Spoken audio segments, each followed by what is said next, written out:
well. You kill one person and you frighten 10,000. Now the stakes, the ante, has been raised to the point where you kill 1,000 and frighten perhaps 1,000,000. But the reverse is true as well. You kill one terrorist, these days you might be creating 100 more.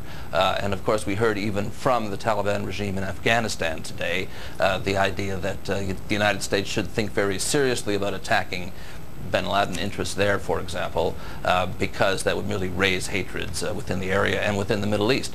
These are the arguments we're now hearing here. The NATO diplomatic argument, it appears, for this stage has been settled. Alberto Domínguez es uno de los pasajeros que perdió la vida en el avión que se estrelló contra una de las Torres Gemelas. Este uruguayo de 65 años había llevado a la gloria a su país natal con los premios que logró en campeonatos mundiales de ciclismo. Desde hace 29 años vivía en Sydney, a donde intentaba regresar cuando subió al vuelo de American Airlines que partió a Boston. Fue el primero que se estrelló contra la torre, fue el primer avión. En ese iba él, sí, en ese primer avión, sí. Vuelo de American. American, sí. El Pocho Domínguez, como lo llamaban, siempre había llevado una sonrisa estampada en su rostro. Era optimista y muy sensible. Sí, realmente era una persona que sinceramente sí, muy querida, porque fue siempre una persona que ayudaba, que hacía, sano, honrado. Mi recuerdo ahora es solamente un humo, que ahí estaba él, porque no tenemos nada, ni vamos a tener cuerpo, y no vamos a poder hacer este duelo que hacia la distancia es imposible.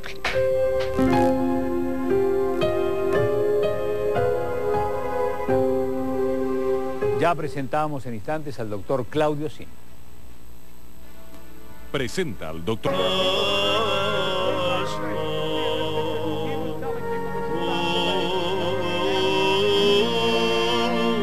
Otros actos de repudio en nuestro país. En este caso, un minuto de silencio en el Congreso Nacional.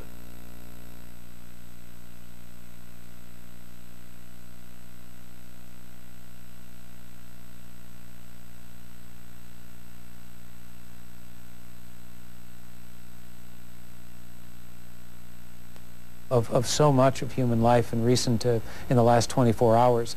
Beyond that, I think it's important for us to gather all of the information. I think everybody is so angry they want to hit somebody, but before we hit somebody, we better know who the somebody is. We better have our facts, we better have our information, and we better have a plan. Senator, as I'm talking to you, we're looking at pictures of President Bush visiting the Pentagon a little while ago, meeting with employees there, obviously offering his condolences, talking to people, having inspected the damage. This footage we just got, and we're showing our viewers these pictures. Senator, while we look at these shots of the president visiting the Pentagon, people are asking, I hear what you're saying about wanting to make sure that everything is done to take care of the victims. Of course, we all feel that way. But there is a strong feeling that, and it's been expressed not just by the administration, but by others, that the United States cannot let something like this stand. And my question to you is, what does that mean? Well, we will not let it stand. We will punish the perpetrators. We will take action, and we will show our resolve. But I think we, as we have in so many cases in the past, we have to be smart about it. We knew who the enemy was that bombed Pearl Harbor. We know who the enemies are in most cases involving war.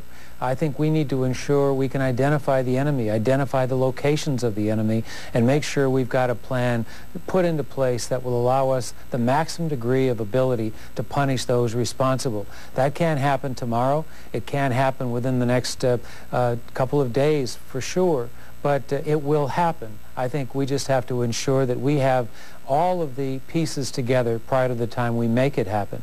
But Senator, when the President, when Secretary of State Powell and others say we are not just going to go after the terrorists, we're going to go after those who are harboring the terrorists, don't we have a pretty clear idea of what countries, what states have harbored, have offered aid and comfort to these people? Well, I think there is a general understanding of that. Obviously, as we look to what we're going to do now, we're going to have to take that into account. And that is part of this fact-gathering process that must now be underway. But clearly, we've got to have more than just that, some vague notion of where these terrorists have lived in the past. We've got to know with a lot more precise detail what exactly we're going to do about it and what warning we're going to give and what actions may be required of those who may still be harboring terrorists today. But, Senator, at the same time, I'm hearing calls and reading calls from those who say we shouldn't wait for the judicial process to work its way, for there to be a long, drawn-out investigation and a court proceeding, that the United States needs to move more quickly than that. Well, I don't know that, that I disagree with much of that. I do think, though, that it is important for us to ensure that we do this smartly. I'm not saying do it with every legal question answered, because we may not be able to resolve all of these questions legally. But we do have a responsibility to do it correctly and to do it swiftly, but do it with all of the facts, and that's exactly what I think this country is doing today. What do you mean by swiftly? Can you put some sort of timetable on it? No, I think it would be a mistake to put a timetable arbitrarily on whatever actions we're going to take. We know it's going to be done. We know actions will be taken. We just ought to be patient, but also continue through other actions to show our resolve. We did that today on the Senate and House floor. We are going to continue to do that in our work in cooperation with the President of the United States and this administration. Senator, I'm talking to you as we've just been continuing to watch the raw footage, pictures of President Bush visiting with employees, both military and civilian, at the Pentagon, and I want to apologize to our viewers. Those pictures were pretty shaky, and as I say, it was unedited. We aired it just as it came in. One final question, Senator Daschle. How long is this spirit of cooperation between your party, the Democrats, and the Republicans going to last in the aftermath of this terrible tragedy? Well, Judy, on matters pertaining to this crisis, I hope it lasts until the very, very last moment it's required. We have a new day, a new crisis, a new challenge, and I think, therefore, a new responsibility. And we're going to live up to that responsibility to the very best of our ability, regardless of how long it may take. And finally, when does the Congress get back to business? We're going to take up the Commerce and State Justice Appropriations Bill tomorrow. That was the pending business on Monday, and we hope to complete it this week. All right, Senator Tom Daschle, who was the Majority Leader in the United States Senate. Thank you very much. Good to see you, Senator. For more in the aftermath of this tragedy that has shaken all of us, for more now on the emotions of the people who have been affected by it, CNN's Candy Crowley now. At daybreak, the nightmare was still there, smoldering and burning, defying the imagination, thwarting rescue efforts, and testing an untested president. The United States of America will use all our resources to conquer this enemy.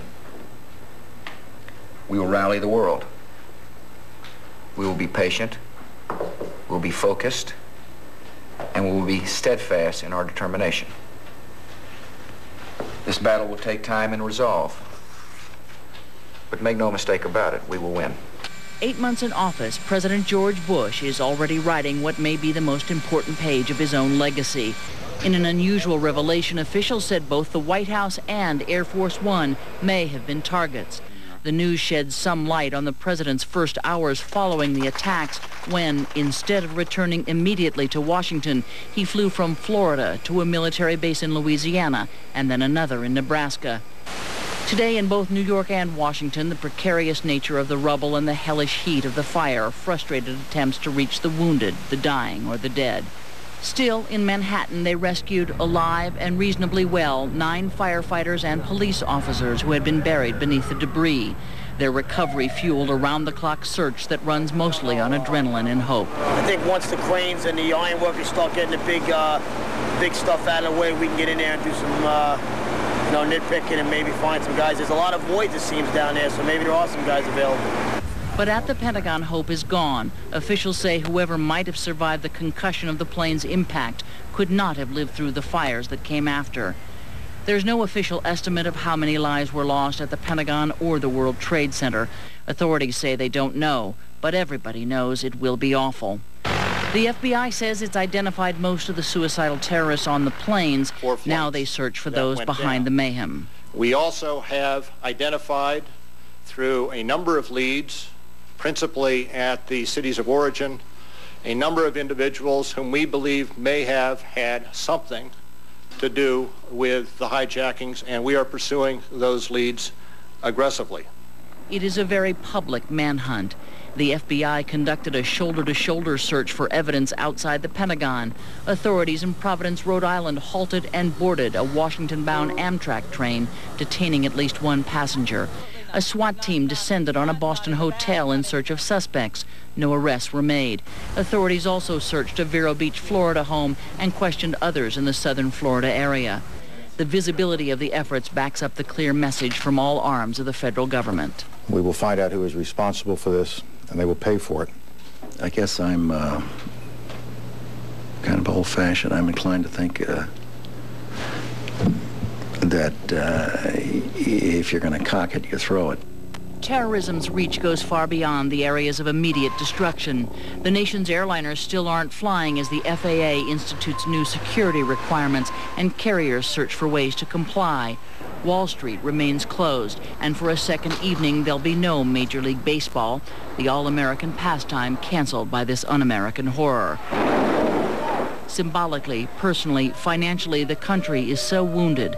The totality of the loss is incomprehensible, but the details are unbearable.